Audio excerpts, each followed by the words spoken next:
Psychological studies show that human decision-making is naturally impacted more by vivid, tangible, contemporaneous factors than by factors that are removed in time and space.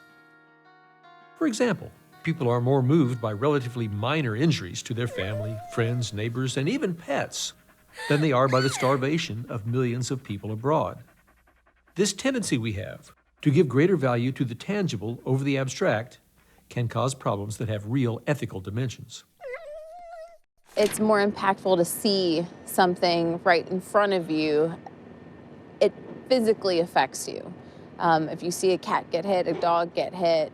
With an animal, a dog or something, they come home to them and they see them and they interact with them on a daily basis, and that causes them to feel things for, that dog, but not for the children of the people who are like committing suicide in these factories under terrible working conditions. Consider a corporate CFO who realizes that if he does not sign false financial statements, the company's stock price will immediately plummet. Not only will his firm's reputation be seriously damaged today, but employees whom he knows and likes may well lose their jobs tomorrow. Those losses are vivid and immediate. On the other hand, to fudge the numbers will visit a loss, if at all, mostly upon a mass of nameless, faceless investors sometime off in the future. Perhaps unconsciously, the CFO will feel substantial pressure to go ahead and fudge the numbers to protect against immediate and tangible losses. If I had to tell a small lie, I would think about it far more if it were going to affect a friend of mine, because I would see the effects of that rather than see the effects on somebody else. I'd be more apt to do it about the stranger because I wouldn't understand the impacts to that person as intimately. Sociologist Robert Jackal studied in detail the inner workings of a corporation in his book, Moral Mazes. Jackal interviewed a manager of a chemical company.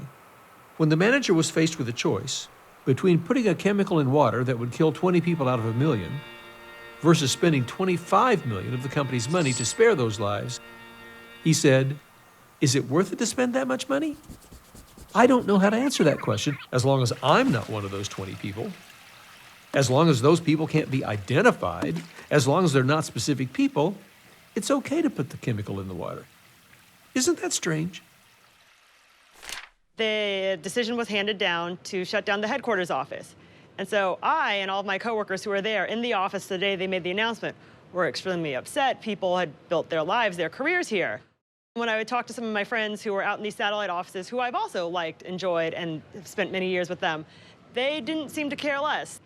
As long as their office of 5 was okay, they didn't seem to think much of it. Psychologists Max Bazerman and Ann Tenbrunzel tell the story of a Goldman Sachs employee who blew the whistle on a late trading scandal that allowed certain favored clients to trade to the detriment of most of Goldman's average clients. The Goldman Sachs employee had originally viewed victims of the practice as part of a nameless, faceless business. She said, "In this business, that's how you look at it. You don't look at it with a face." But when her own sister asked for investing advice for her 401k, suddenly, the whistleblower saw things differently. "I saw one face, my sister's face, and then I saw the faces of everyone whose only asset was a 401k.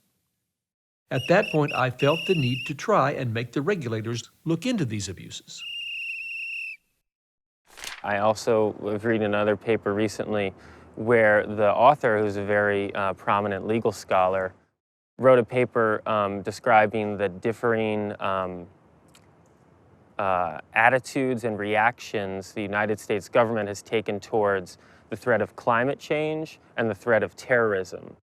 In short, his reasoning was that the U.S. has taken more robust action on combating terrorism because, a circumstance did happen in America that shook, the whole nation. I mean, everyone became aware of that.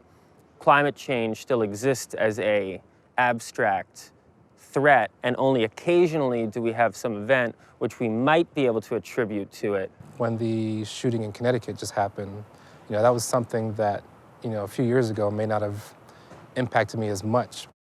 Just the mere fact that I know I have kids and I want them to be safe and I want to see them when I come home again, It makes you think about things like that a little bit more.